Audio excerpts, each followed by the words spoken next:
Welcome to Brookings. My name is Ron Haskins. I'm a senior fellow here, and I run the Center on Children and Families along with my colleague Belle Sawhill. And we also run something called Budgeting for National Priorities, which thankfully is not part of the agenda today. I want to begin by thanking our sponsors, the Annie E. Casey Foundation, the Campaign for Grade Level Reading, and the Birth to Five Policy Alliance. And also I want to thank the Planning Committee. We've done a lot of events here at Brookings. I see many people who've been here. We do probably 10 or 15 events a year. But I've never been in an event that had so many fingers in the pie. And despite that, it was really, we got along and made good decisions, I think, and I was really pleased with planning. And the planning group included Ralph Smith of the Campaign for Grade Level Reading, Lisa Klein of the Birth to Five Policy Alliance, and Barbara O'Brien of the Piton Foundation. And then we had great comments from Leila Feister, who's not part of the planning group, but she read the policy brief and made really excellent suggestions on the policy brief. So I'm grateful to all of them. I'm now going to summarize why our planning committee organized this event in 7 propositions, most of which are facts. First, individuals need a sound education to prosper in our 21st century economy. Second, yet we are an undereducated nation. Our students do poorly in international comparisons, and despite huge increases in per pupil spending, our students learn about as much as they did 2 or 3 decades ago. Third, we have had some closing of the gap between Black and Hispanic students on the one hand and white and Asian students on the other.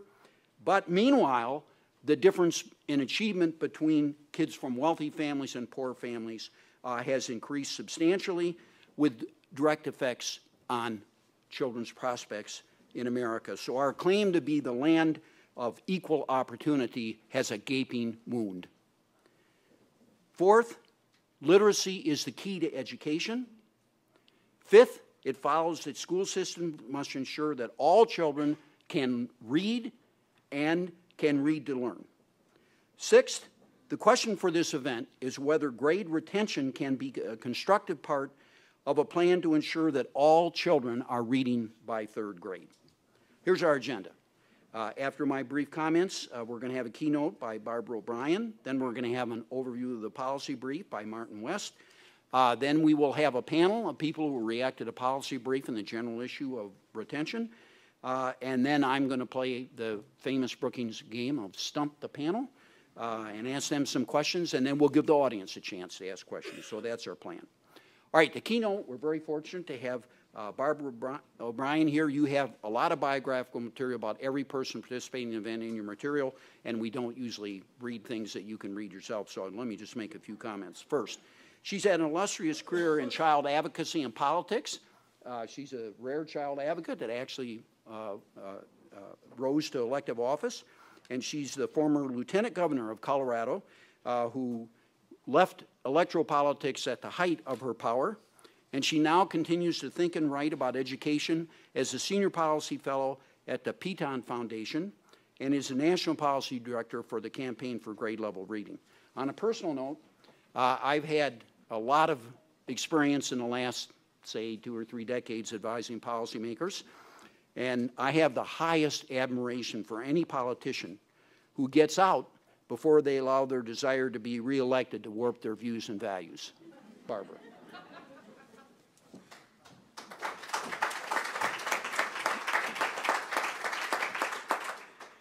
Thank you, Ron. And I should say my husband is also grateful because I left while we were still married, and he considered that quite an accomplishment. And I also want to thank everyone at the center who helped organize this. There were a lot of moving parts because we had so much interest and partners coming together to support it. And you did a wonderful job of coordinating, so thank you. I'm here today wearing 2 hats, as you heard from Ron, but both of them, the Campaign for Grade Level Reading and the Piton Foundation, are focused on helping give vulnerable young children good opportunities in life. And for the Piton Foundation, it's trying to not only improve school readiness for low-income children, but to try and connect best practice to public policy. And we see this event as one opportunity to really begin to think deeply about one of the policy issues that is arising for our whole country and match it with what we know about the growth, development, and learning of young children. The Campaign for Grade Level Reading is based on the belief that schools must provide effective teaching for all children in every classroom every day. And as director of the National Policy Group as part of the Campaign for Grade Level Reading, we have tried to put that into concrete action at every level of our communities and states. We believe that, yes, schools must be accountable, but it's not just up to schools. It's going to require engaged communities that are mobilized to remove barriers, expand opportunities, and assist parents in fulfilling their roles and responsibilities in order to be full partners in the success of their children. So this topic today about how to address reading proficiency and what to do for kids who are behind fits perfectly with trying to mobilize parents, communities, and policymakers around the challenges facing vulnerable children. We have focused in particular on three things. One is the readiness gap. Children from low-income families are less likely to read or to be spoken to regularly or to have access to books, literacy-rich environments, high-quality early care, and pre-kindergarten programs. These children may hear as many as 30 million fewer words than their middle-income peers before ever even reaching kindergarten. The second focus is on the attendance gap. 1 in 10 kindergarten and first grade students nationwide misses nearly a month of school each year in excused and unexcused absences. These students cannot afford to lose time on task, especially in the early grades when reading instruction is a central part of the curriculum. And third, the summer slide. Children from low-income families lose as much as 3 months of reading comprehension skills over the summer, and by the end of 5th grade, they're nearly 3 grade levels behind their peers. So these 3 pillars of the Campaign for Grade Level Reading clearly involve what happens in the lives of children to be ready for school, but then what communities do to help schools do a good job of teaching reading by addressing absence this summer and their readiness. We're also here today because sponsoring an event like this is an opportunity for people who care deeply about kids to not only engage and discuss difficult topics, but to come together at least around a consensus that we have to make grade level reading proficiency at the end of 3rd grade, a national priority. Martin West, who will be speaking in a minute, has raised what I think you'll find are 2 very important questions in his policy brief. Is retaining students in the early grades self-defeating? The first question is, if we take academic success seriously and are convinced that reading by the end of 3rd grade is critically important to academic success, how do we prevent students from ever falling behind? And second, how do we respond when they are still behind and about to go into 4th grade? These are difficult questions because if we're serious about the importance of 3rd grade reading proficiency, we must hold ourselves accountable for increasing the number of students who achieve it. If we are serious, what are the metrics for meaningful state, city, and district investments in preventing young children from falling behind in the first place? How do we evaluate and continuously improve efforts at helping students catch up? How do we respond when data systems identify students in preschool, kindergarten, 1st and 2nd grades who are not on track? What if attempts at intervention haven't worked? I'm worried that it's going to be easy to make promises and set new goals around reading, because after all, who doesn't want children to learn to read? But will we have the intestinal fortitude to make tough decisions about budgets, programs, and policies? Everyone in this room knows that high-quality child care would make a huge difference in the school readiness of vulnerable young children. Yet most child care for vulnerable children is mediocre or worse. How many cities and states have subsidized child care at a level that allows low-income parents to purchase high quality? How many states tolerate waiting lists for preschool for low-income children despite overwhelming data on the return on investment by none other than the Federal Reserve? Ben Bernanke recently said at a meeting of the Children's Defense Fund, economically speaking, early childhood programs are a good investment with inflation-adjusted annual rates of return. See, only an economist would write like this.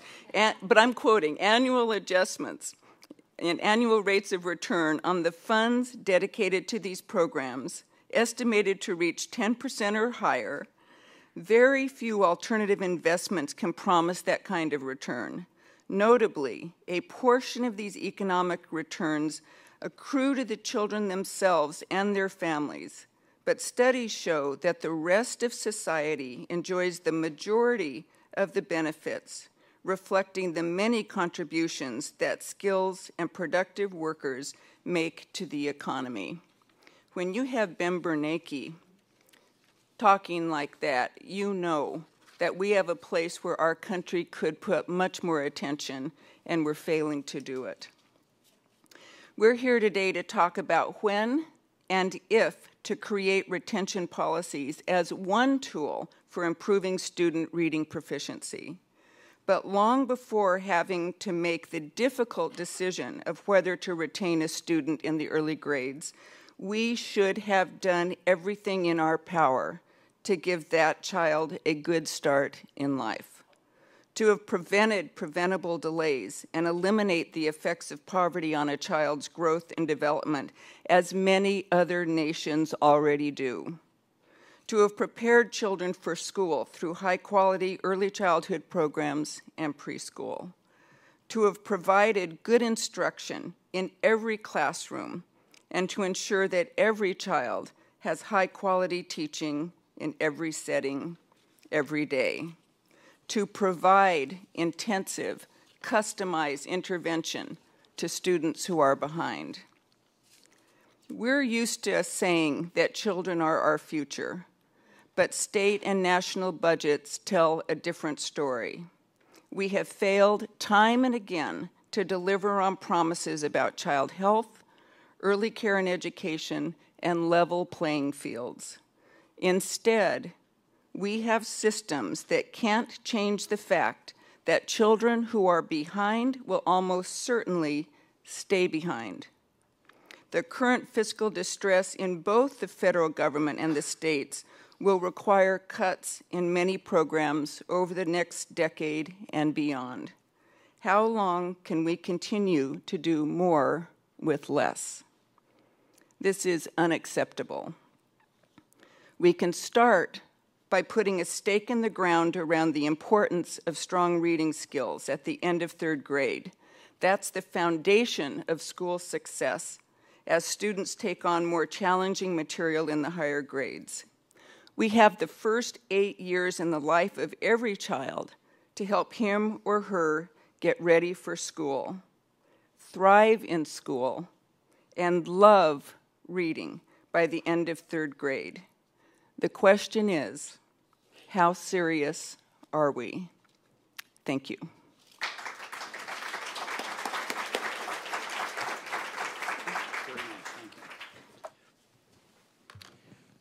Usually when we have an event like this, we like to have some intellectual product that sets the tone for the event and summarizes the issues. And so we do something called a policy brief. And we look around for someone who has a lot of knowledge and is brave to write a policy brief and not pussyfoot around and say, oh, but on the other hand, and this and that, but will actually come out and make a recommendation. So usually people who have been around a long time don't want to do that because they might, ruin their reputation. But Marty is young and willing to take a chance. So Martin West of Harvard wrote the policy brief for us. We're very pleased about that.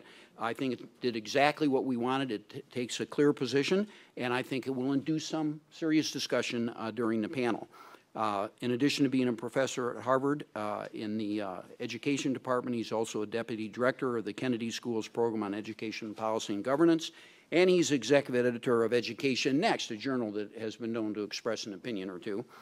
And I know something about Marty that is not on any of your papers that describe his background, and I don't think you'd even find it on the internet. Marty was a champion high school wrestler. And I have been informed that when he gets in a tight debate, he could put his opponent in a headlock, from which position they can't breathe, let alone talk. He wins a lot of debates that way. So, Marty, we're glad to have you.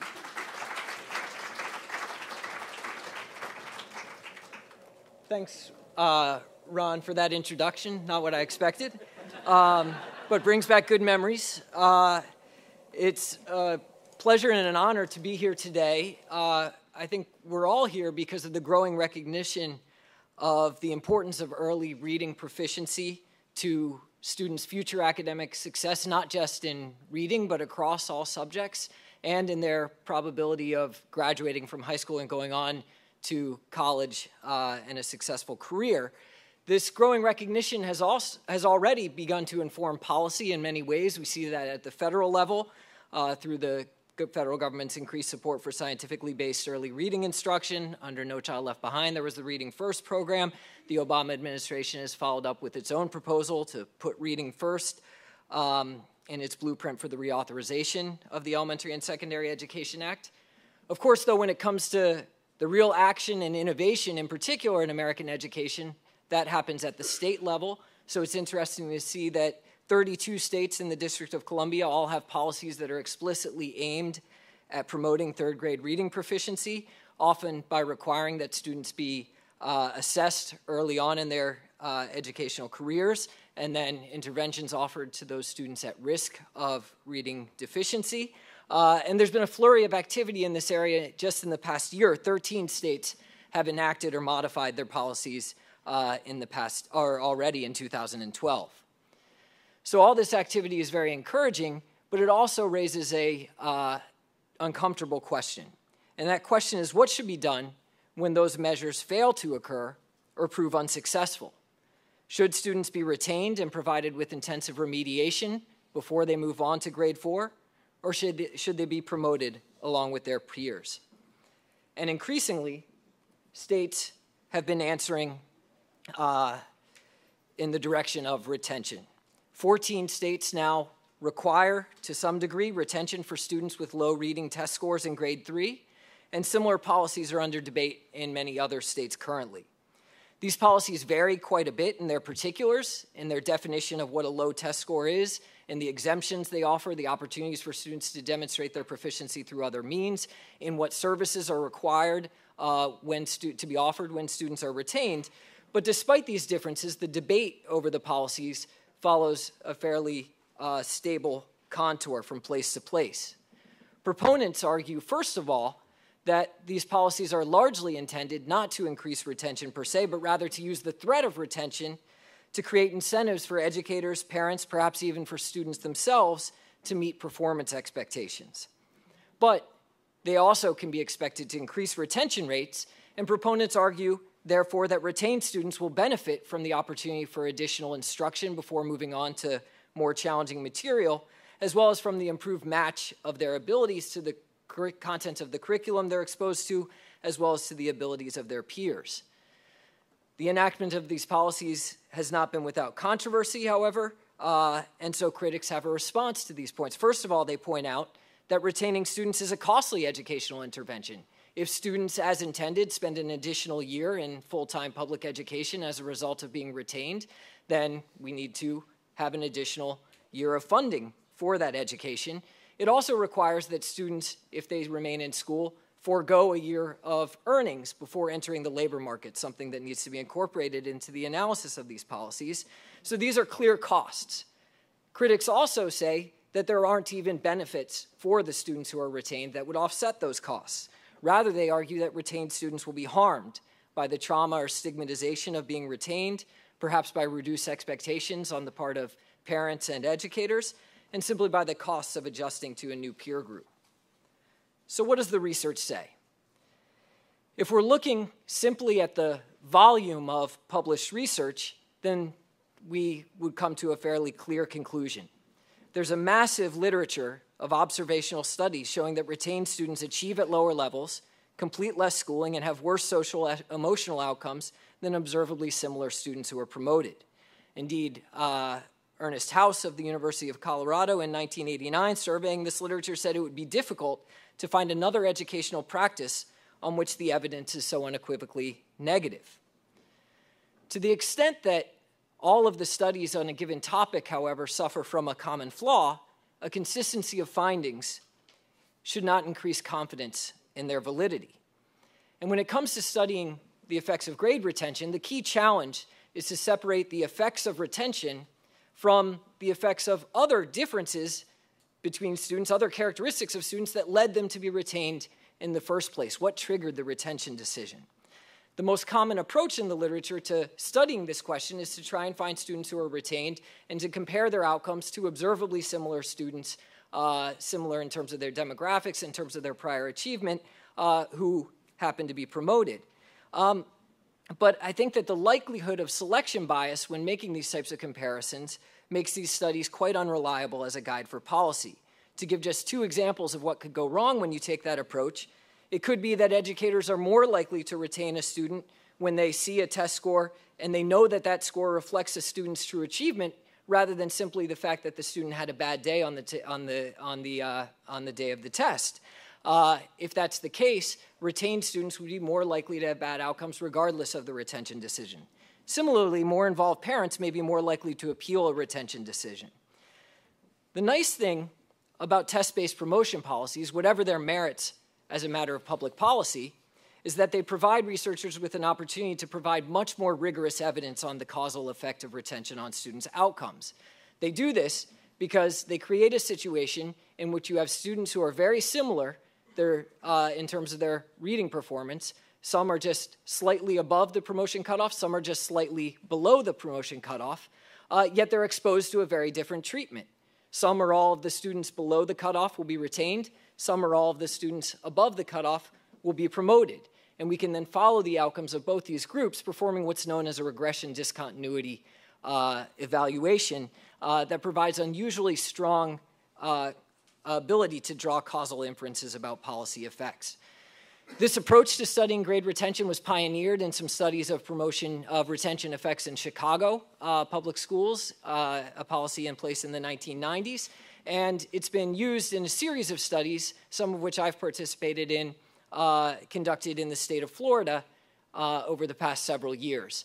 The Florida policy has been the most far-reaching, the first real active statewide promotion policy, and it's since emerged as a model for many of the states that have enacted these policies in recent years. So evidence on its design, implementation, and impact on students is of considerable interest.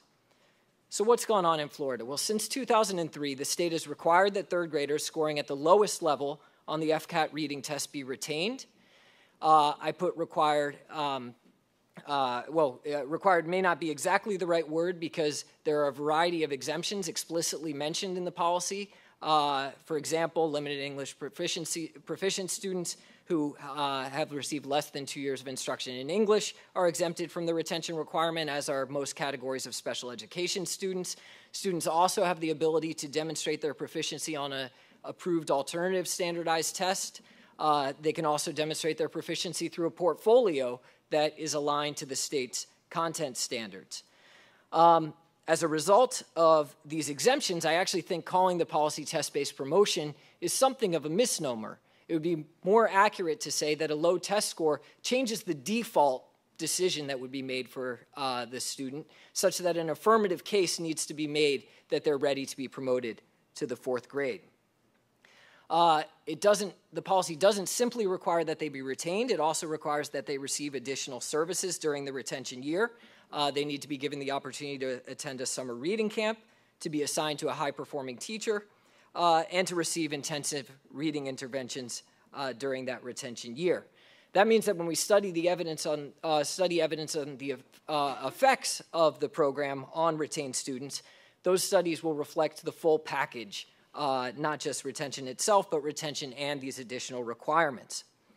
Despite the exemptions I mentioned earlier and the fact that roughly half of low-performing third graders are actually given exemptions from the policy, this did amount to a major change in the approach to early grade retention in Florida. The number of grade 3 students retained increased to nearly 22,000 as the policy was implemented in 2003, up more than fourfold from the number in 2002. That's just shy of 14% of third graders in Florida, of initial third graders, were retained in 2003. As you can also see, that number has fallen significantly in subsequent years. Most of that reduction actually reflects a reduction in the number of students failing to meet the promotion cutoff. While it's difficult to attribute that to the incentives created by the policy definitively, it's consistent with the idea that educators and students in Florida have responded to the presence of the policy by improving their performance. So what happens to students in Florida when they're retained? Well, the most recent research on that question examines the policy's effects on students retained as third graders in 2003 for six subsequent years. And here's what it shows. First of all, there's substantial short-term achievement gains in reading and math among retained students compared to their promoted peers when those students are tested at the same age. So for example, after 2 years after the initial retention decision, a retained student will be in the 4th grade. Most of the promoted students will be in the 5th grade. If we compare their performance when tested at that same age, the retained students actually outperform their promoted peers by almost half of a standard deviation in reading and by about half that much in math. This amounts to more than a grade level equivalent in reading and about half of that amount in math. So these are quite substantial positive effects, despite the fact that the retained students are a grade level behind their promoted peers. These achievement effects, however, fade out gradually over time and become statistically insignificant within 5 years. This is a common pattern in educational interventions, especially those in the early grades, to see achievement effects that are large initially but fade out over time. This is a common pattern even in many interventions that, despite the fade out of test score impacts, have been shown to have substantial positive enduring effects on students' long-term outcomes. In the case of retention, I think it's especially likely that you could expect to see positive long-term effects because retained students, despite the fade out of the impact, are still outperforming their promoted peers in both reading and math when tested at the same grade level. So if we, rather than compare students who are the same age, compare students who are at the same grade level, we find retained students doing much better than their promoted peers. Another interesting consequence of the Florida policy that's just emerged recently is that there's very clear evidence that retained students are substantially less likely to be retained in later years. So as a result of this, after 5 years, the retained students are only 0.7 grade levels behind their promoted peers, despite the fact that the initial treatment of retention was to put them a full grade level behind. What you see here is that most of that effect comes in the first year, when students are much less likely to be retained again in the 3rd grade than their promoted peers are to be retained in the 4th grade. But those effects continue for several years after the initial retention decision. This means that one of the key consequences of the Florida policy was to expedite the retention of many students who would otherwise have been retained in later years when those decisions were being made purely at the discretion of local educators. So what does this mean for policy? I think that these results from Florida paint a relatively encouraging picture, certainly a much more encouraging picture than that which is available in the dominant observational literature on this topic, and I think it means a few things for policy. First of all, and this is just to acknowledge that test-based promotion policies are not being presented by anyone on the panel today as a silver bullet solution, as the only thing that we need to do to address concerns about early grade reading skills. We need comprehensive strategies. In my view, improving early grade reading skills is an urgent national priority that will require that states do a number of things, including ensuring at-risk students have access to high-quality preschool programs, that they develop early identification systems and target struggling readers for intervention, and that they improve the general quality of instruction in the early grades. Some of my research actually suggests that districts are especially likely to take their least effective teachers and their least experienced teachers and to place them in grades K through 2, perhaps because of the presence of state testing systems in higher grades and their absence in early grades. That's the type of pattern that I think will really undermine efforts to address this situation. Test-based promotion policies are no substitute for that kind of comprehensive strategy to reduce the number of struggling readers. However, test-based promotion policies, I would suggest, can be a useful component of such a comprehensive strategy. To the extent that states want to go in this direction, I think they should keep in mind that these policies are most likely to succeed when they're accompanied by specific requirements for additional research-based reading instruction and adequate funding to support the implementation of those requirements.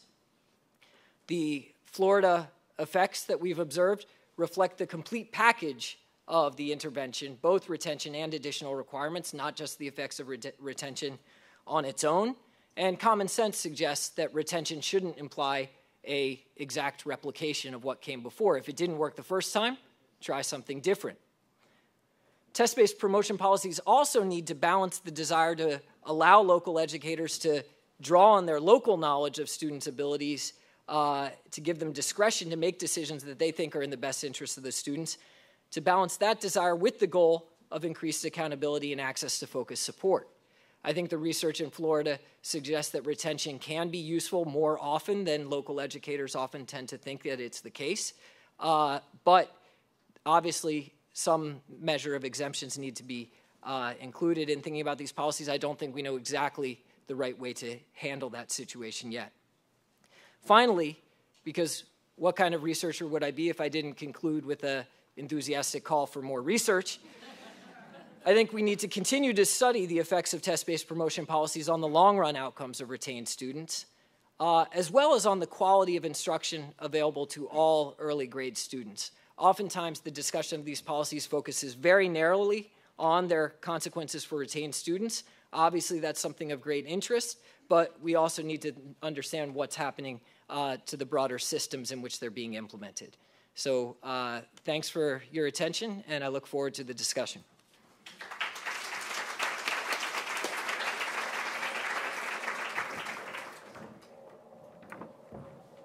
Okay, the panel will come up, and without a break, we'll proceed.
Okay, so I want you to know that we're researchers here at Brookings. We're working on a little machine that will attach to the chair, and when all the panelists come up, the machine will grab the mic and stick it on their lapel.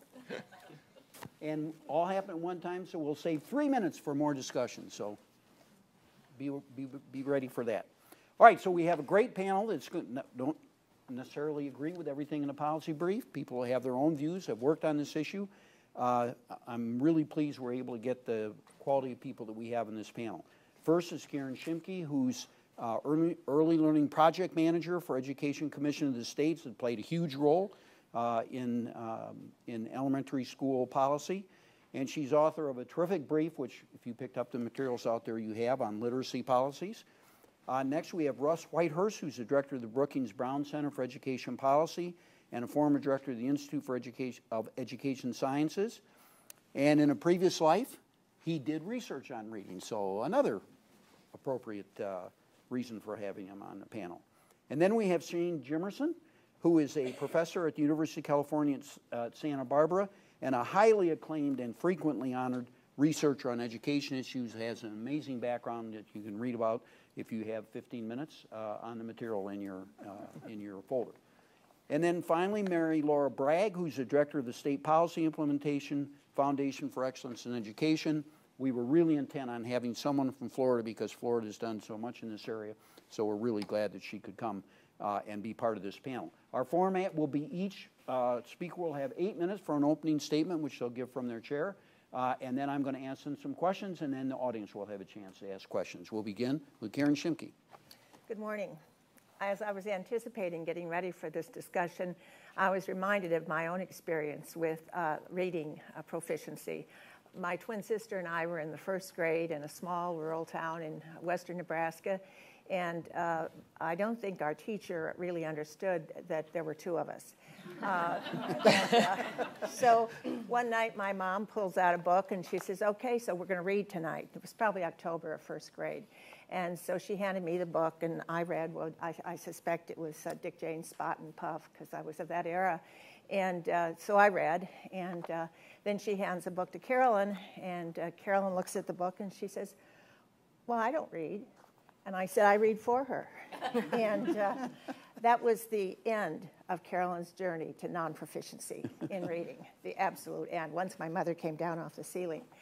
So my mother was as concerned as any parent would be, and as all of the states are, about having students read proficiently by the end of third grade.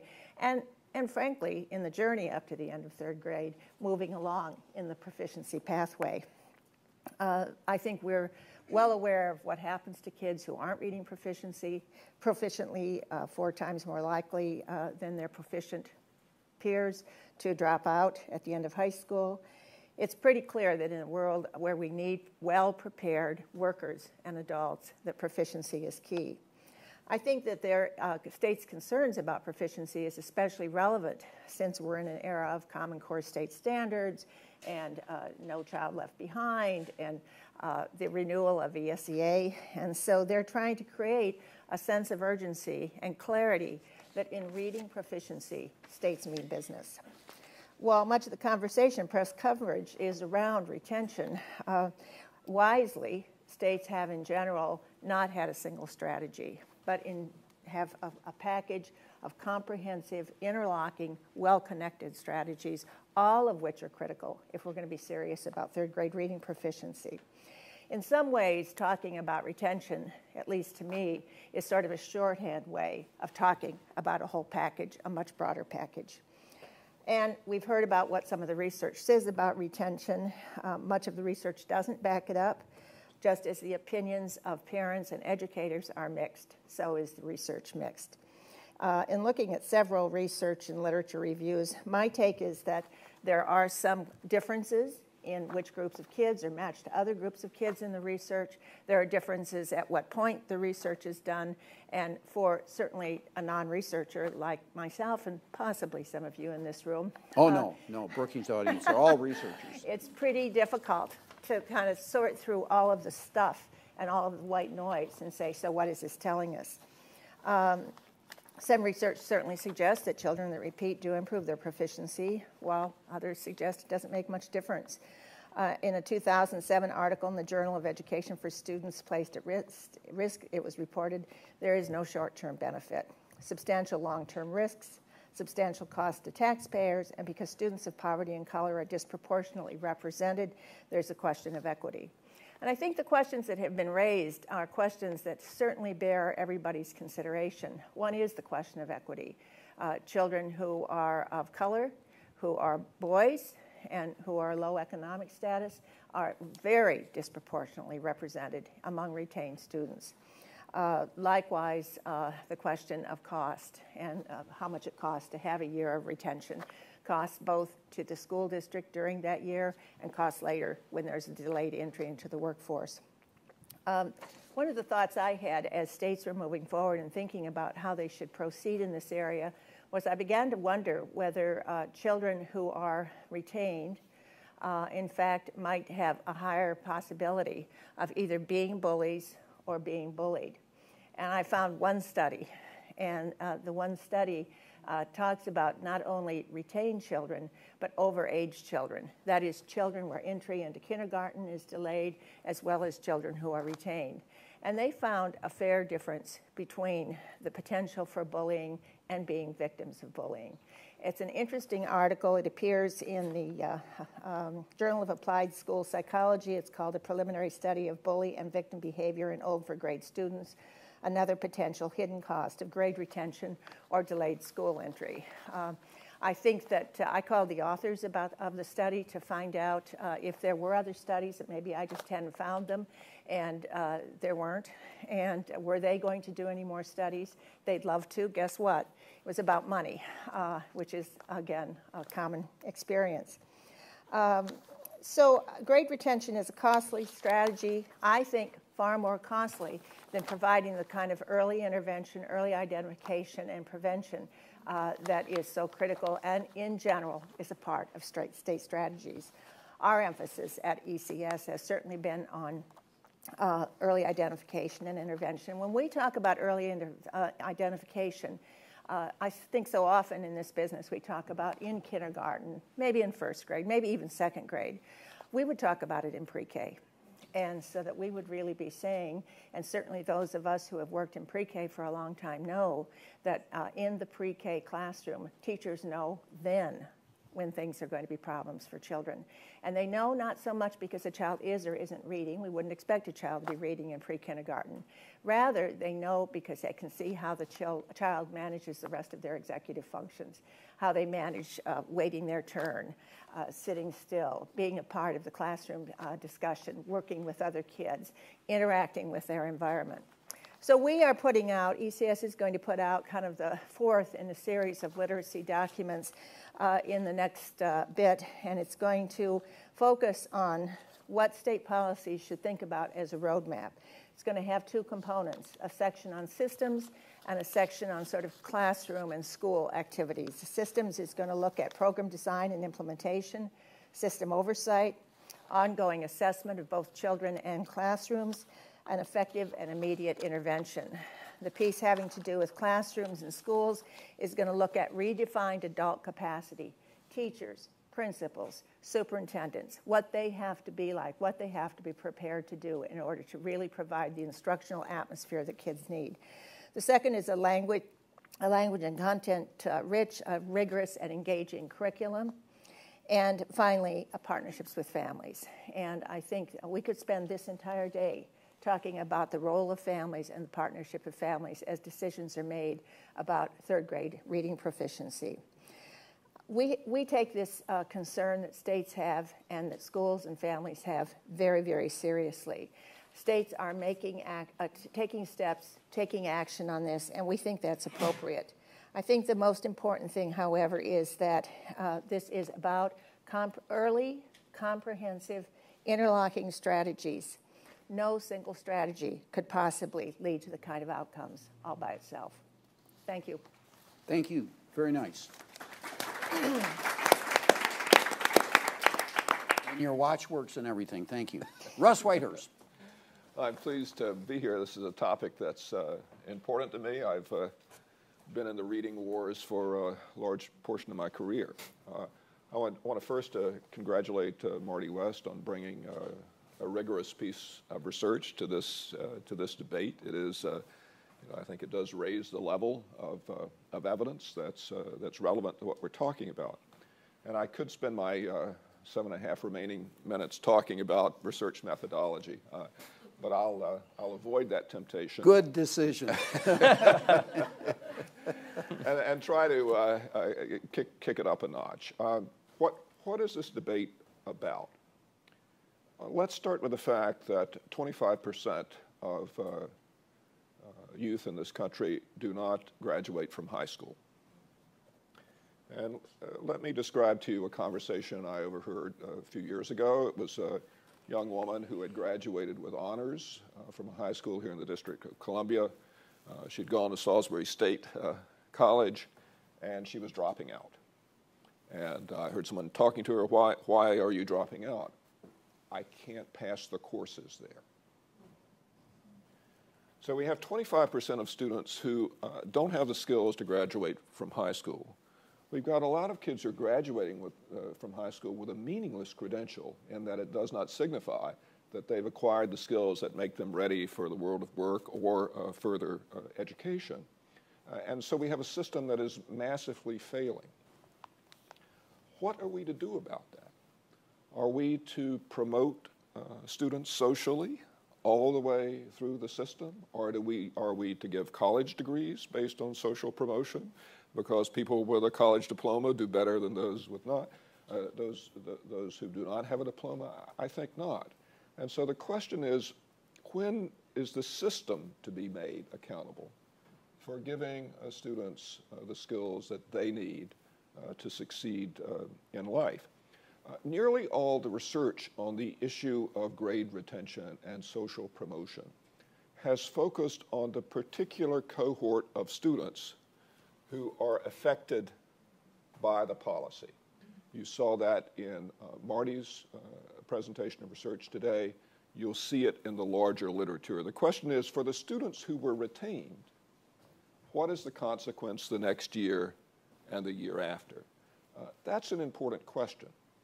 But I think the larger question is, what is the effect on the system as a result of retaining those students? Imagine for a moment the IRS function in auditing your taxes. And imagine that there's a new emphasis on offshore bank accounts. And we hear about that in the news. And a few people are caught, and they have to pay a lot of back taxes, and there are front page stories about it or questions about it. Almost surely, the effect of that is that people who had those offshore accounts are talking to their accountants and backing off of that tax strategy. Imagine enforcement of driving while intoxicated laws, and you hear that on July 4th, the police are going to be out in force, and if you're drunk, you're in serious trouble. We could do studies that look at the effect of these policies on the people directly impacted by the policies. That is, if you're caught drunk driving, what happens to you later on? We might find a certain consequence.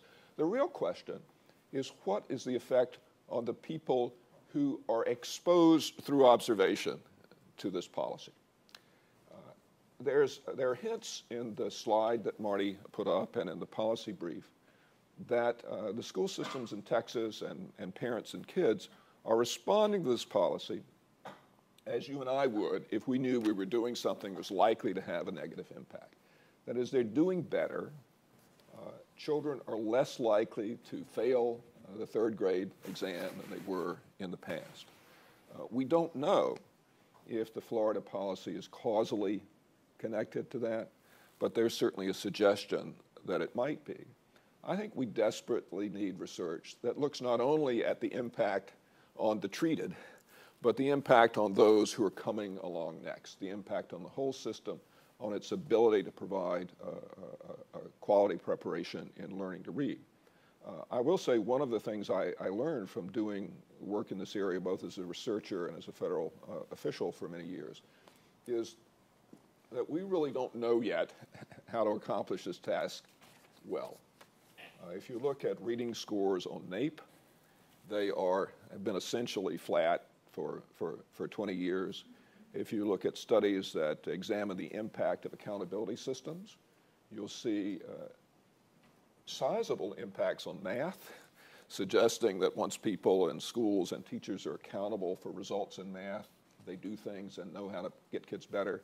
And you find little to no effects on reading. You take the federal Reading First intervention, which was a massive federal attempt to inject scientifically based instruction in reading in the beginning grades, and the large federal evaluation of that, for which I was responsible, found no impact on reading skills.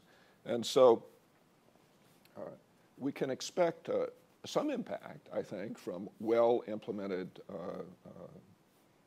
school retention policies, coupled with early identification and better intervention. But I would say we still have a ways to go in understanding how to take children who start school, and by starting school I mean kindergarten or even pre-K, substantially behind in the skills and abilities to predict later reading, vocabulary in particular, letter and sound recognition. We still don't understand well how to engineer curriculum and provide instruction that is regularly and predictably going to get those children on grade level by the end of third grade. And so my view of retention is it is an important pressure point on the system.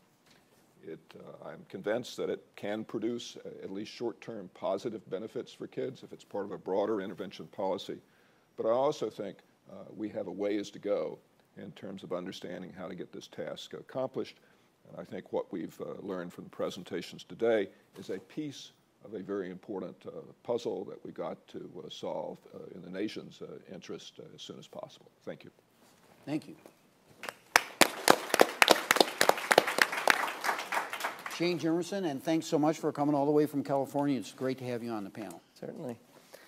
All right, and thank you. As I begin, I want to express and share thank you to the Brookings Institute here for inviting me to participate in these important discussions regarding reading and retention policy and practice, with a particular emphasis on what's best for kids. And I say that because I've spent my career investigating and advocating for what's best for kids. Okay, so I want to begin with that as the preface. Just by a show of hands, a little bit more engaging participatory activity here. By a show of hands, how many of us are engaged in scholarship to help children learn at school? Just by a show of hands, how many of you are engaged in scholarship? Good. How many of us here are directly involved at the school level developing policies to help children learn? At the school level, we have some folks here. Fantastic. And how many of us are directly involved with educating children at school at least once a week? Fantastic. All right, and I know there's many others that come from various backgrounds and have various motivations to be here. But just for the sake of, in the spirit of voting, how many are going to refuse to vote no matter what questions I ask? Yeah, it's a trick question. I appreciate your honesty. All right. I am here today as I am compelled to continue to advocate for children, to emphasize the importance of using science to inform policy and practice, to advance all the social and cognitive competence of children. During the past 20 years, I have carefully reviewed over 100 studies examining grade retention that have been completed during the past 100 years. This includes all available published studies, as well as many reports and thesis projects which are not ultimately published in journals or books and such. In addition to hundreds of studies regarding specific intervention strategies. I have also conducted numerous investigations and studies and analyses directly related, as well as published a meta-analysis of studies examining outcomes associated with grade retention. Thus, I share these comments that I've prepared based on the collective of these experiences.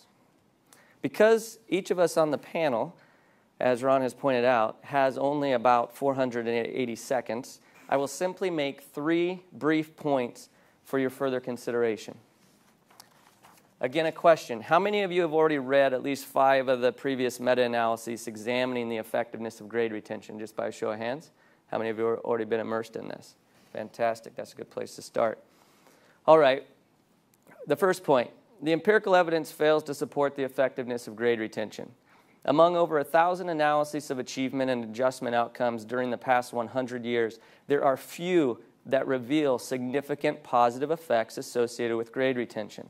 In the handout that's provided, you see the summary of effect sizes yielded in meta-analyses. And we don't have time to explain the meta-analytic process and such, but note that none of those results in any of those meta-analyses reveal a significant positive effect. Okay, you can look at it. It's right there for you, not making this stuff up. Whereas short-term gains, for instance, during the repeated year and possibly the following year are occasionally documented, as has been noted. Long-term effects through middle school and high school are either neutral and/or deleterious. Furthermore, grade retention has emerged as one of the most powerful predictors of high school dropout. In addition, part of the discussion today is to focus on reading and retention. Thus, it is notable, if you look carefully on that handout, the negative effect sizes for reading are among the highest in 2 of the 3 meta-analyses detailed in the handout. Again, over 1,000 analyses from over 75 years of research specifically captured in those meta-analyses. The negative effects on reading actually border significance in the sense that you're upwards of 0.4, 0.5 in terms of the effect size. Related to this first point regarding the lack of evidence supporting the effectiveness of grade retention, the recent analyses of the Florida context, as have been noted, conflate grade retention and several other empirically supported interventions. In particular, for instance, summer school, intensive reading intervention, and high-quality teachers, as well as other processes that are part of that Florida test promotion legislation. These other processes are also linked to effective intervention strategies. For instance, and some of these have been mentioned, assessment, progress monitoring, parent involvement. And whereas other scholars have completed analyses to examine the relative effects of summer school and retention when used with the same students, for instance, in Chicago, Roderick and colleagues have done this, each of the analyses that I have personally reviewed addressing the Florida context have not. Why is this important? Because the previous analyses that did include both revealed that the summer school yielded a favorable effect, whereas the retention did not. So this idea of coupling them and making the case for retention plus is not well founded within the empirical literature, hence the statement that the analyses of the Florida context conflate grade retention and several other empirically supported interventions. Moreover, as related to this first point, the Florida legislation refers to a comprehensive program for student progression. This is their section 1008.25. It's got a bunch of subsections. Comprehensive program for student progression. Whereas many of the other components included in this comprehensive program are empirically based and laudable, the retention component is contraindicated. Is anyone familiar with the 2009 book that reviews 800 meta-analyses and includes a rank order of 138 specific factors associated with student achievement? Anyone? Okay. It includes factors at multiple levels: student, home, teaching, curricula, school. This is the book here, actually. The comprehensive review reveals 5 factors associated with negative effects of the 138. Retention is one of those 5. Retention is placed at number 136 of the 138, followed by, would you like to guess what number 137 and 138 are?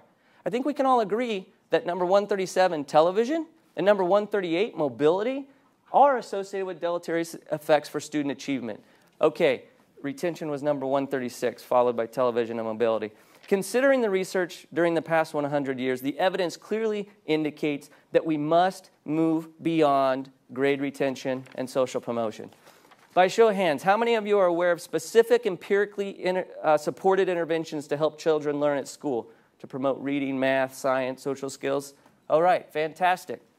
The second point, there are numerous and extensive studies that document effective interventions specifically facilitating development in areas such as reading, mathematics, and behavior adjustment, some of the core elements that are often based for retention decisions. Education professionals must focus on interventions that build upon the strengths of students and target their needs, attending to the empirical evidence, informing targeted interventions with specific challenges within specific contexts. These include individual, classroom, and school district level strategies. And you can see the handout, for instance. I've listed several of them, and reading interventions in summer school and ongoing formative evaluation are just some of these. Those are just for example.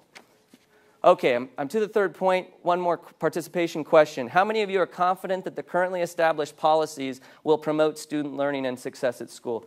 Who's confident that the policies are there to make this happen? All right, one person. Very good. The third point is policies that emphasize specific evidence-based interventions to promote the academic success of students are essential to meet achievement standards. About 15 years ago, Secretary of Education Richard Riley highlighted that this quote, taking responsibility for ending social promotion means ensuring that students have the opportunity and assistance they need to meet the challenging standards in the 8 years prior to that decision being made in some instances with certain policies. Indeed, it is imperative that policymakers, educators, and other leaders focus on the important questions. The question is not to retain or not to retain. The question is not to retain or promote. The question is how to promote the social and cognitive competence of the student. More specifically, given the individual and contextual considerations upon identifying individual needs, what specific evidence-based strategies will be implemented and monitored in an effort to address the needs and to facilitate the development and academic success of this student. As I briefly highlighted today in my brief comments, considering the collective evidence, it is imperative that we move beyond grade retention and social promotion. Instead, we must implement policies and practices predicated on empirical evidence linked to promoting learning outcomes. Thank you for participating and considering these 3 points. Shane, thank you. And other than that, how did you like the policy brief? Mary Laura Bragg. I don't get an introduction. I already introduced you. What do you want me to say? Mary Laura Bragg, a famous person from Florida. That I'm the cleanup hitter. Thank you for the opportunity to be a part of this discussion. I was on the team that wrote Florida's policy 1008.25, as you pointed out, and I was the person responsible for implementing it in Florida. I am a high school history teacher, and I have witnessed firsthand the vacant stare of a 10th grader when that student is asked to read out loud or discuss something that they have read. I've been a recipient of victims of social promotion. Our foundation, the Foundation for Excellence in Education, has worked with many of the states that have, in the past year, worked to tackle this problem of K-3, pre-K-3 reading. The Annie E. Casey Foundation's data leaking dropouts to third grade reading skills was not around when Governor Bush and the Florida legislature began crafting this policy, but we did craft it around 3 points of research that existed in the early 2000s. That 75% of students reading poorly at 9 years old would continue to struggle throughout their adulthood. That 80% of kids identified with a specific learning disability are struggling readers simply because they have not learned how to read. And the work that was published in the 2000 National Reading Panel Report. So the policy we created is pretty simple. Our law requires prevention and intervention K through 3, retention for third graders who aren't ready to handle the text required of them in 4th grade and beyond, and then additional intervention for retained third graders. So 3 basic parts. Schools must begin notifying parents in kindergarten if their child has a reading deficiency and is therefore at risk of retention in the 3rd grade. Schools must build individual reading plans for those students aimed at removing that deficiency. And we know this in the first 30 days of kindergarten. I could talk about what we do literacy-wise in pre-K, but can save that for the discussion piece. 3rd graders in Florida who score at the lowest of our, the lowest level on our state test are retained unless they meet a good cause exemption. And one of the things that I would point out from the brief is that any student, any special education student in Florida who takes the state test is subject to the policy. So there are a significant number of students with disabilities who are subject to the policy. The only ones who are exempted are if they don't take the state test or if they've been previously retained. And then if you're retained, you get intensive intervention.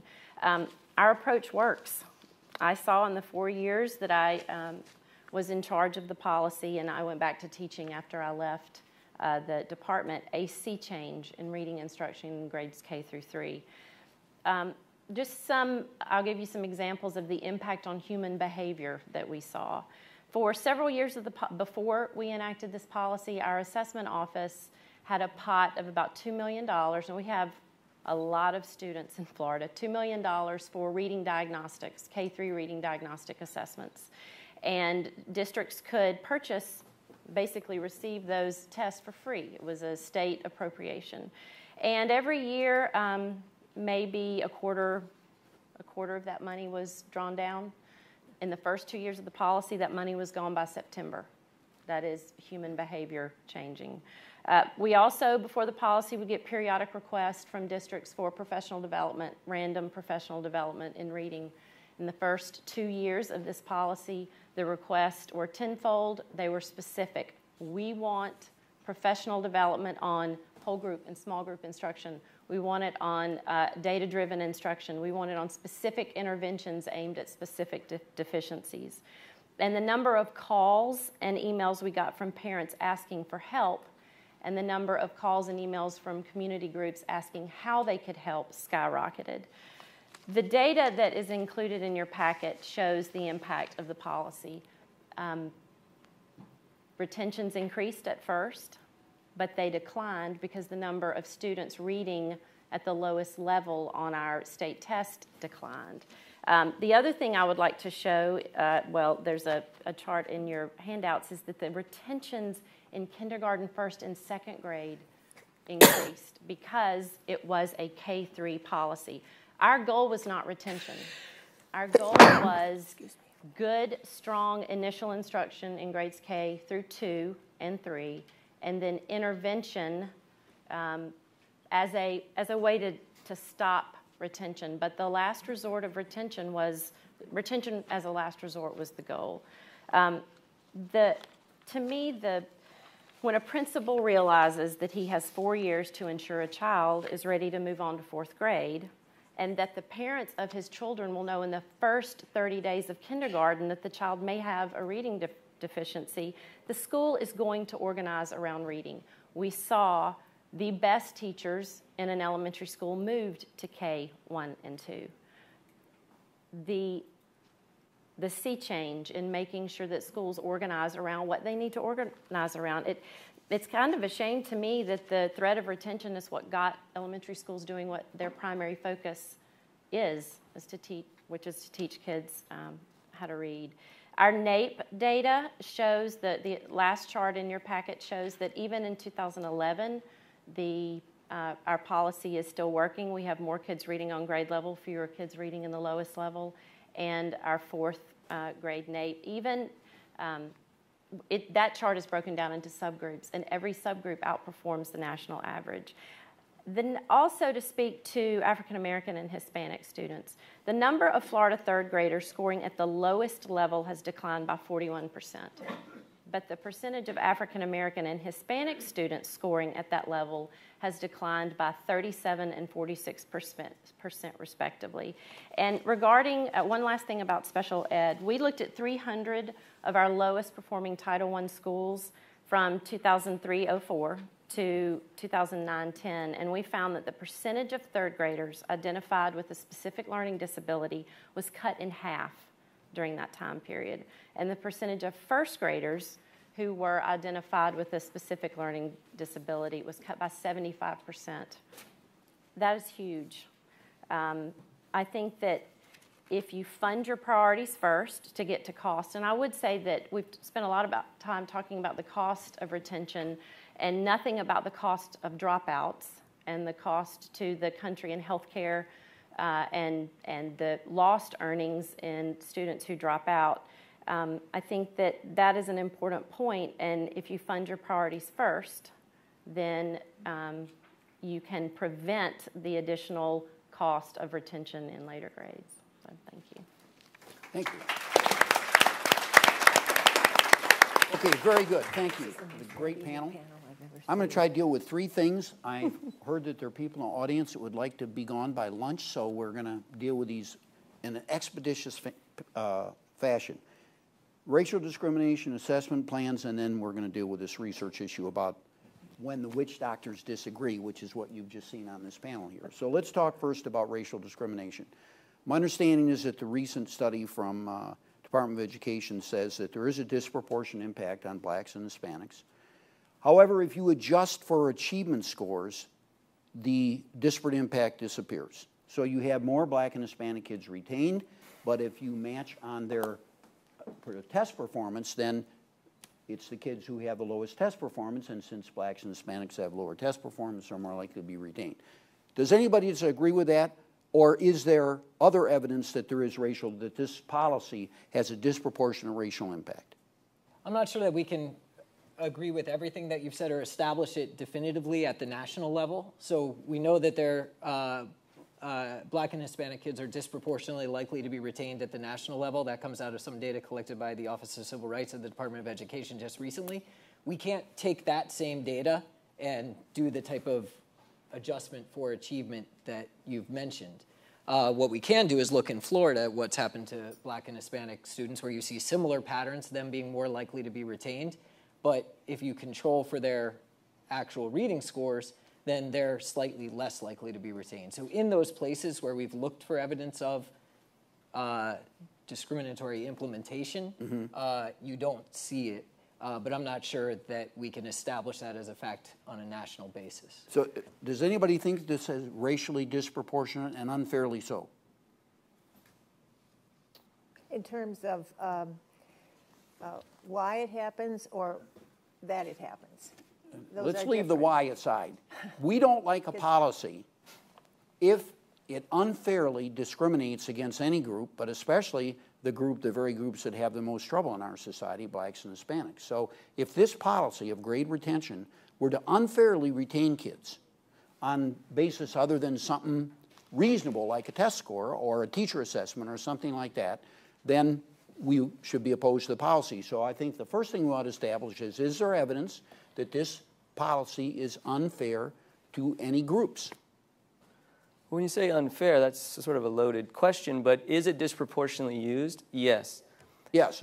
Is it demonstrated to be effective? Right. No. So therefore, are we exposing a certain underrepresented, disproportionately disadvantaged population of our youth to this particular, as demonstrated, ineffective strategy? Yes, that's the answer to that question. Okay, but the answer is yes because you think the policy hurts everybody who's subjected to the policy. I didn't say that. Right? I didn't say that. I thought that's what you were saying. No, you said it hurts everybody who's subjected to it. But again, when we're looking at population statistics, the type of analyses that we've all completed, there have been some that have followed individuals longitudinally over time. But in general, I'm speaking about interventions, which is the same as if you do a reading intervention. Rarely are you looking at the single individuals. You're typically looking at the 100 or 200 or 1,000, and you're discerning effects based on your population statistics. So again, I don't want to be put in a position where I've been suggested to say that every single child is harmed by retention. No, I didn't. Okay, I withdraw. That's not what I meant. What I meant was that this policy, according to your review of the literature, and a lot of other people too, it's not just you that feels this way, that retention in general has some harmful effects. Not that it harms every single individual kid, but on average, it doesn't have good benefits and it has harmful effects. So even if you have more black and Hispanic children, a higher proportion of them, subjected to the policy, which is definitely the case. That is true. I don't think anybody denies that. And because the policy does not help them and hurt some kids, it's likely to have a disproportionate negative impact on them. That's your position, right? Yes, yes. Okay. All right. But that's not because anybody intends for more black kids and more Hispanic kids to be hurt in some way. It's because they made a mistake in their judgment about the effectiveness of the policy. So we come back to the same main question, which we're going to return to in just a minute, about what the evidence shows, because the witch doctors have got to be called to account here. Okay, the assessment plan. I'm aware of a lot of situations where assessments are lousy. How serious is the assessment problem here? Can we really identify kids who don't read well? And can we identify kids who do read well? I mean, are the tests useful? And even if we have good tests, not everybody necessarily uses them. Do we have to caution states or school systems about their, the approach they take? And I assume it would not be just tests. There would be other elements, as Florida has, like teacher evaluations and what did you call it, a portfolio of evidence about whether the kids should be promoted. So how big a problem is assessment here? It's not a problem. There are a variety of tests of reading skills. I can show you correlations between reading skills at the end of first grade and 10th grade performance, the single strongest predictors of 10th grade performance.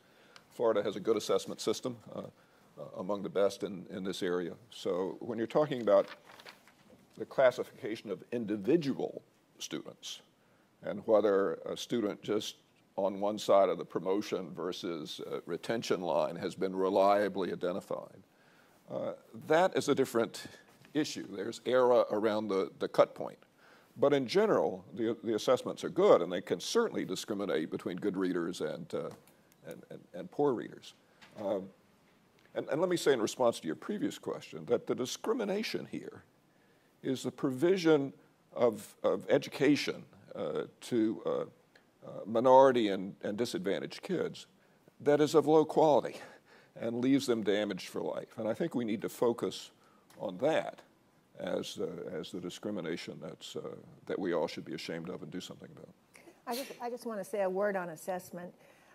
Assessments, say, in first grade are different than assessments in kindergarten or in pre-kindergarten. And one of the things in talking to a colleague who is pretty much an expert in assessments recently, he highlighted the fact that it's not only which assessments are used, evidence-based, nationally normed, and so forth, but when they're given and where they're given.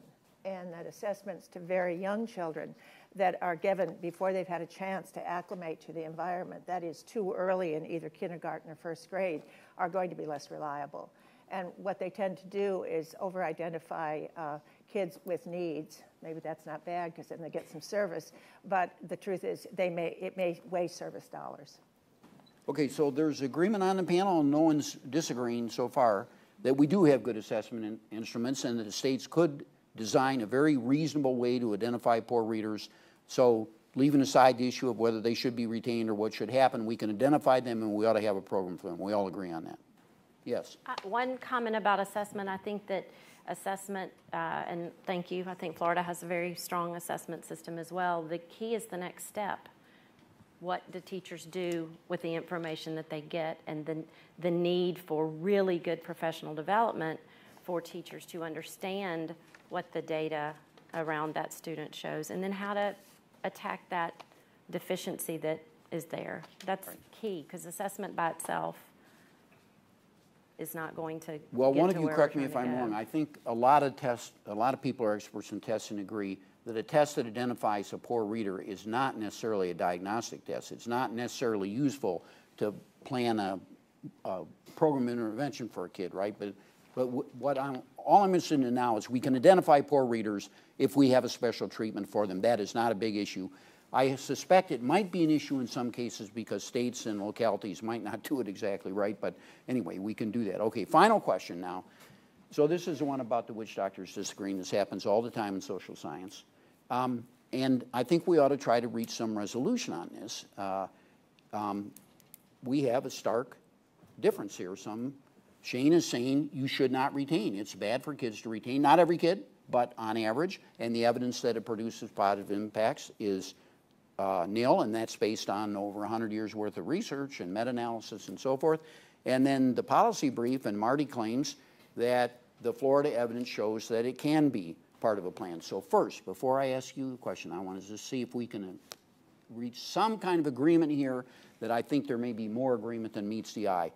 We are all in agreement, I think, that if a school system really wants to attack this problem of reading, of insufficient reading by the early grades, that they need a multiple-part strategy, and definitely should include preschool education, diagnosis, lots of extra reading and so forth. So there's a lot of agreement about how to do this, okay? Now the position of the policy brief is that as part of that multiple part plan, that retention makes sense. And Shane is saying that goes in the face of a lot of evidence. So what's the resolution here? How can we resolve this difference for an audience of people who's not going to read, 3 or 4 or 500 studies, let alone 4 meta-analyses? So what's, this happens when you go to policymakers. The researchers don't agree, so what's the policymaker supposed to do? What's the answer? Yeah. Can I try an analogy? I'm thinking on my feet, so this may not work out. But I'm not an epidemiologist, but my guess is that coronary bypass surgery is strongly negatively predictive of health outcomes if I compare people who have a coronary bypass operation to everyone else in the population. My guess is that that still holds true even if you match the people you're comparing based on their cholesterol level, based on some measure of their heart strength. My guess is that if you did a meta-analysis of that relationship, it might even be 136 out of 138 of the many relationships we can study in this type of meta-analytic way. That doesn't mean, that means that you should do everything possible to avoid a situation in which you might use coronary bypass surgery and you might be exposed to it as an individual. But that does not tell you that for those people who are exposed to it, that it causes their worse health outcomes. And in order to answer that question, we'd have to set up some sort of a situation where a researcher could take people who are equally likely to be exposed to the intervention that we're interested in, some of which get it and some of which don't, as a result essentially of chance. We can't randomly assign students to be retained or not to be retained, but we can take advantage of the situation that I discussed created by these test-based promotion policies to compare students who are exactly similar, save for the fact that they scored 1 point differently on the state reading test. And that provides unusually strong opportunities to make causal inferences, and none of the other research that's reviewed in these studies comes anywhere close to that level of rigor. And so, in my view, we should pay attention to the highest quality evidence, which includes studies of Chicago and of Florida, and not turn to the larger, older, in many cases, outdated literature. And the only other point I would make is that. But wait, don't leave this one. Let's, because Shane is, I'm sure, want to respond. So Shane, respond. I'll come back to you. Yes, there's a lot of elements. And with all due respect, the idea that we're going to embrace in isolation the regression discontinuity analysis, which, frankly, the articles that have been published relative to the reports that have been generated have gone much further in acknowledging the fact that it's not looking at retention. Throughout this article, we refer to the treatment under Florida's policy as retention, if only for the sake of brevity, understanding that it's conflated with so many other elements that it is just shameful to pretend that it's systematically examining retention. Now, to be fair, I acknowledge and embrace, and frankly, most of the analyses I've completed have been regression analyses utilizing longitudinal studies, prospective longitudinal studies. Granted, they're not experimental randomized design, which we both know is not going to happen and is not plausible. But so I applaud the initiative, and it's not to say that Marty's the first here, so it's not to put him on the spot, but I applaud the initiative of those who have utilized the regression discontinuity analysis in an effort to obtain samples that are able to be examined subsequently. So I applaud that.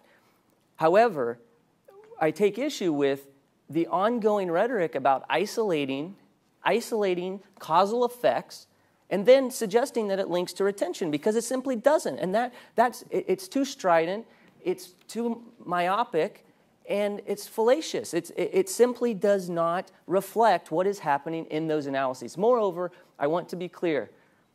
I'm not suggesting that it's my research, my particular studies that are revealing this. What I'm suggesting is that we look at the collective of all the assorted strategies, of which there are many, many, and I'm not as willing to dismiss the previous 80 years or 90 years or 100 years of research for the recent 5 studies that frankly, again, the Chicago doesn't reveal what you found in the Florida context, because they can plug in the effects for summer school. And Roderick and colleagues discerned and have demonstrated using the same precise analyses that you folks have, with the exception that the Florida context, evidently, and this is an issue for further research, although I'm much more ambivalent about the need for further research. I suppose, having been at this for 20 years, I'm to the point where, how about we attend to the last 100 years of research before continuing to advocate for further research, albeit my point that we haven't historically been attending to it. I'm not willing to dismiss that literature that is very multidisciplinary in nature, very multi-method, an array of statistical procedures, when in fact we always need to look forward and advance the science, always need to look at those analyses that are being done. But those are some of the key elements that I believe distinguish our perspectives. Someone is going to dying to say something here. I'm going to give Russ the last word and let him. One of the things I learned as the director of the Institute of Education Sciences, where we had the responsibility for vetting research on what works in education, is pay no attention to meta-analysis, because garbage in is garbage out. What you need to do is look at the methodological quality of particular studies and determine what can be reasonably concluded from them. Exactly. Frankly, 98% of the research in education that has been conducted over the past 100 years does not meet a methodological standard that allows any reasonable conclusions about what works.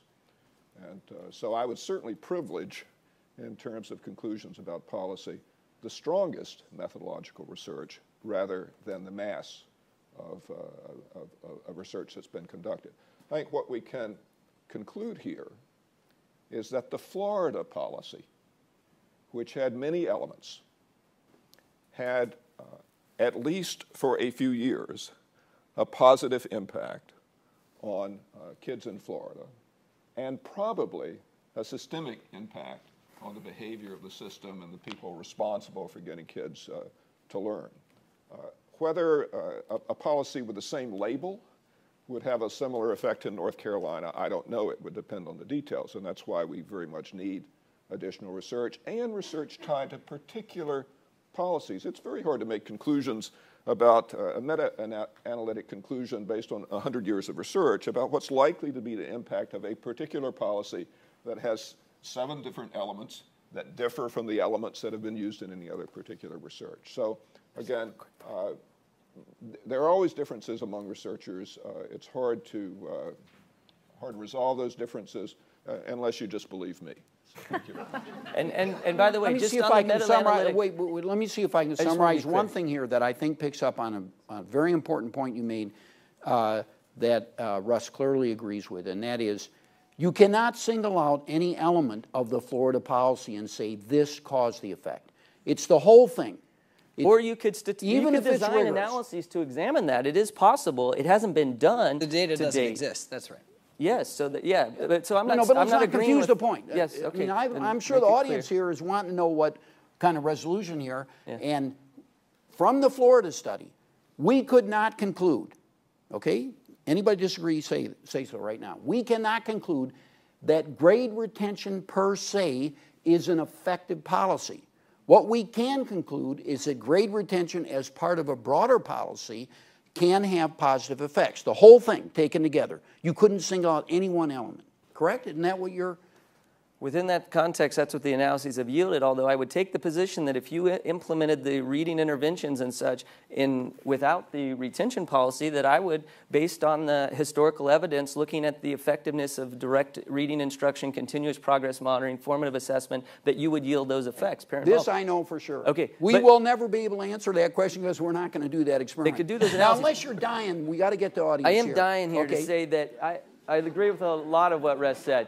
In terms of meta-analysis, the best meta-analysis is actually going to systematically document which studies have high quality based on what parameters, in a very similar way to what's been done within the What's Works clearinghouse, in the sense of you review a lot of studies and you end up identifying what are their control parameters, what is the degree, and each of the high quality meta-analyses I have seen actually report that information in addition to the effect size, because within a meta-analysis, you would need to be able to look at that level of detail. We agree that we can't look at a single study in isolation, but we also ought to be able to look at the relative strengths Mary of Laura, these studies. I was wrong. You get the last word. Make it quick. I don't think we should try to separate the pieces and parts of the policy. The pieces and parts of the policy are prevention, intervention, and retention. And based on student performance in Florida, it has made a huge difference. Go ahead. And if I perhaps That was very short. Thank you. And if I had put the title together for today's session, it would not have been retention. It would have been third grade reading proficiency, for the same reason that Mary said, that they're inseparable. The second thing I want to say is that if you look at the document in your folder about all of the states, and you look at state policy, you see a wide array of things where a state will have A, B, C, D, some other state will have D, E, F, G, and so on. So states, which some people say are the kind of the basic place where stuff happens, have done lots of different things, and most have not been studied. Okay, questions from the audience. Someone's going to come around and give you a microphone.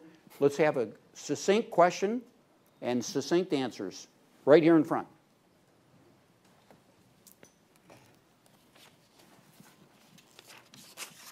Tell us your name and ask the question.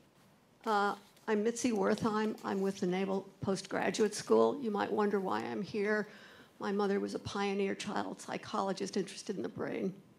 I want to ask you about the Linda Mood Bell system. If that was available in schools early on, and I say because my granddaughter did it and it made an enormous difference, what would that cost? And is there a way to do it? Are you familiar with it? I am, but it's been 10 years since I was at the state level. But in a broader context, we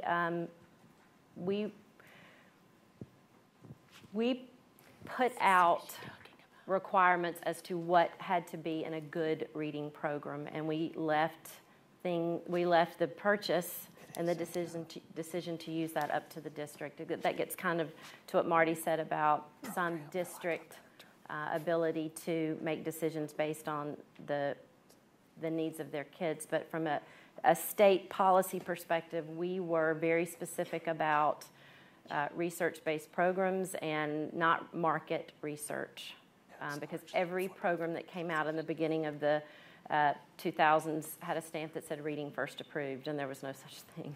So I am familiar with many of the programs, but cost-wise I can't speak to. Question 2, right in the back there on your right. Contessa Bourbon. For children who are victims of violence and bullying, and they attended intensive summer programs and class, should the schools and the state be more compassionate on them, and what do you recommend? Let's have a quick answer. What are we going to do about bullying? A quick answer. Catch the bullies and throw them off a cliff. Teach them how to read. Teach them how to read. That's it. That'll solve the bullying. Next question. Over here all the way on the left.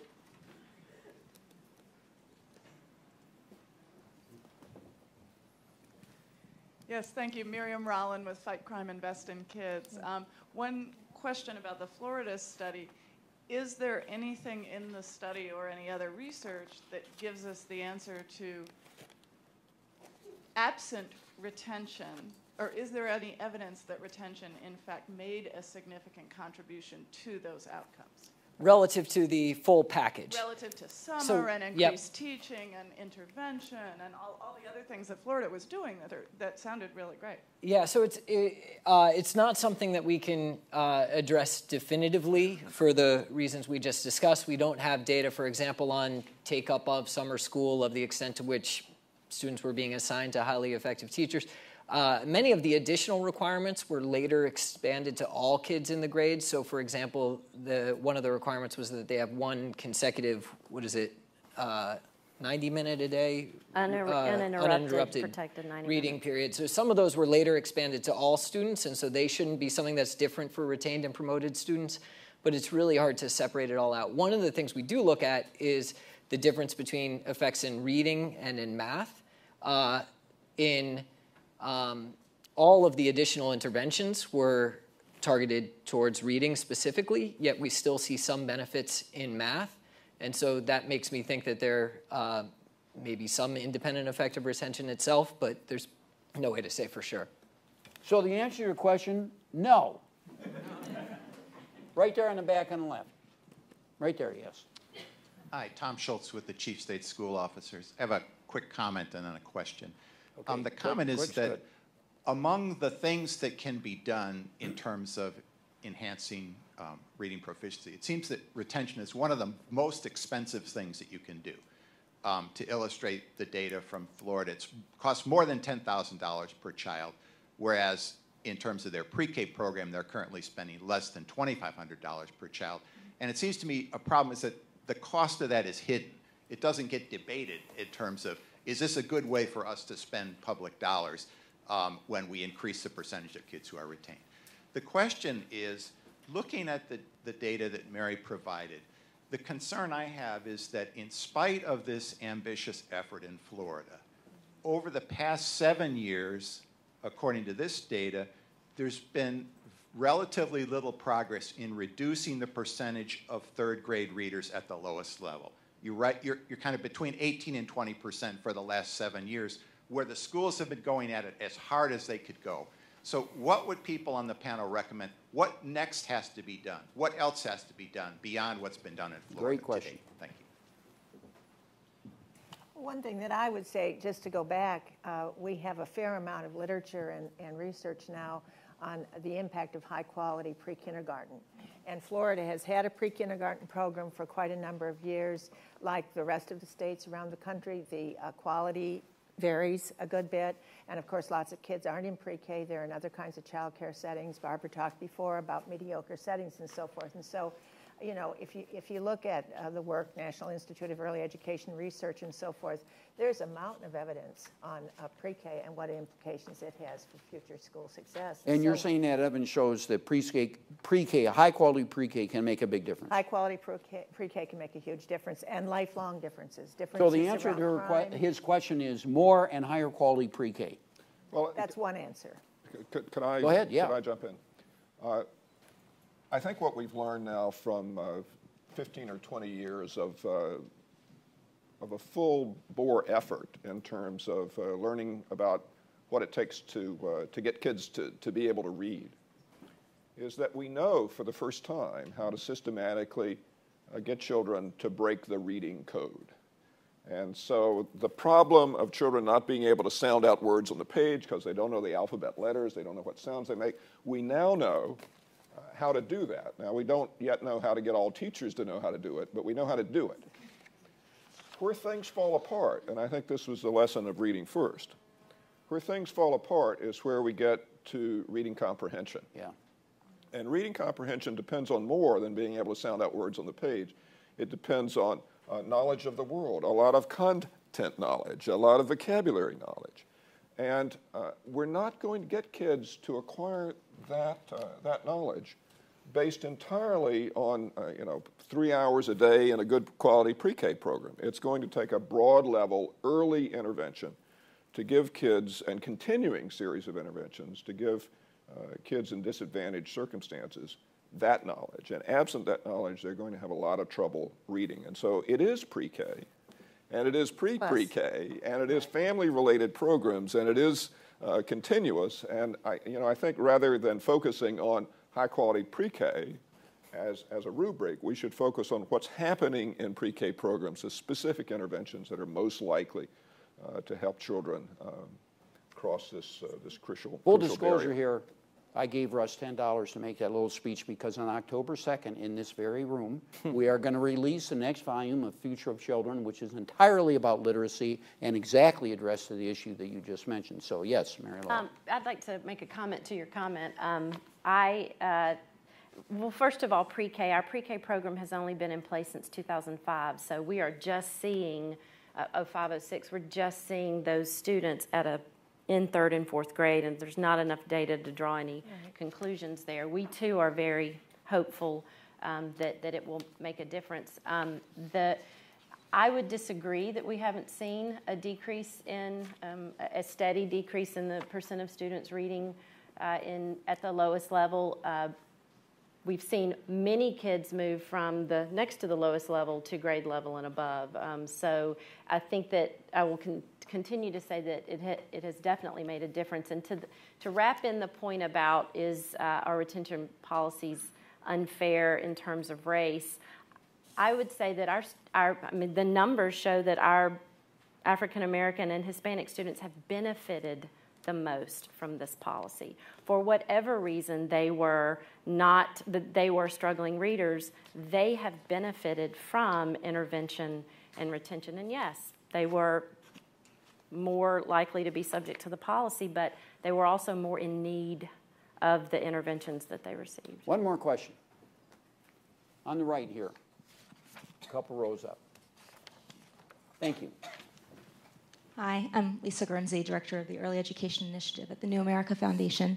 I want to say thanks for airing a lot of this. I think it's a really important conversation to have.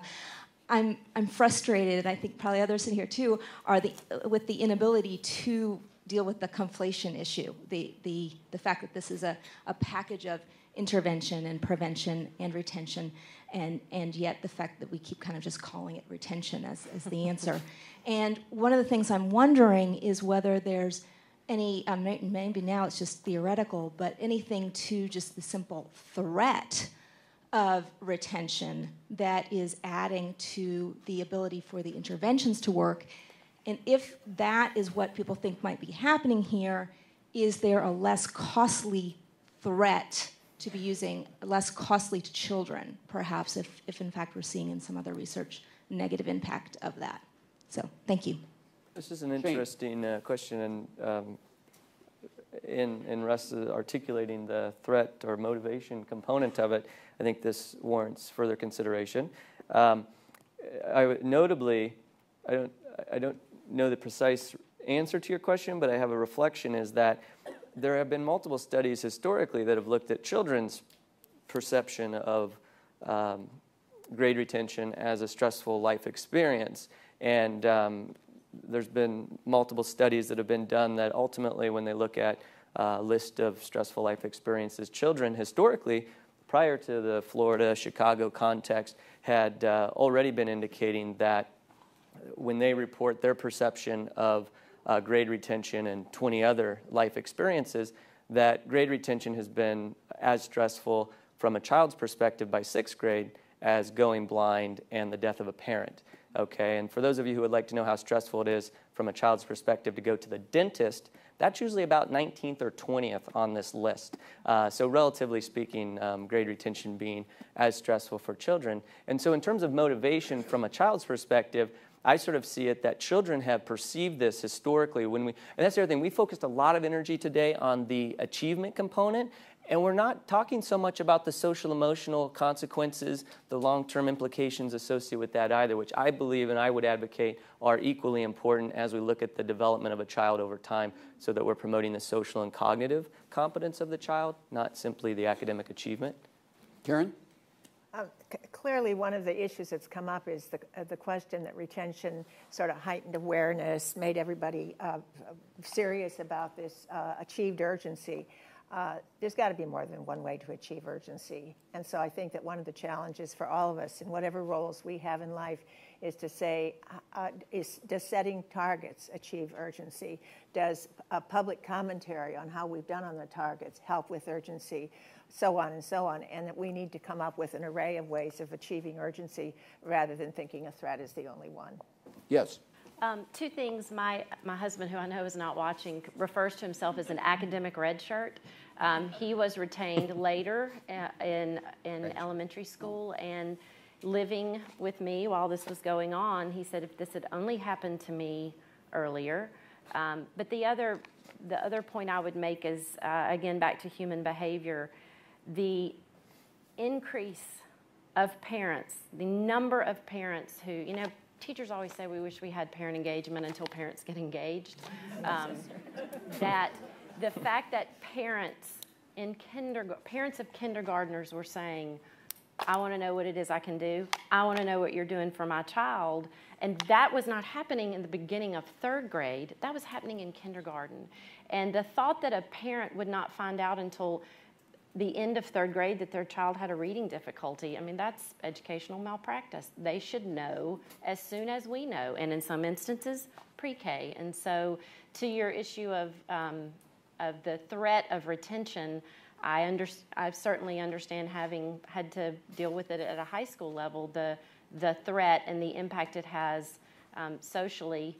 I, again, will bring up what is the impact of self-esteem on a high school dropout.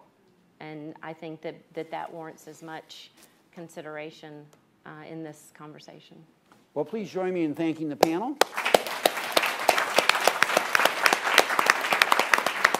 And invite you, if you haven't gotten enough about literacy, come back on October 2nd.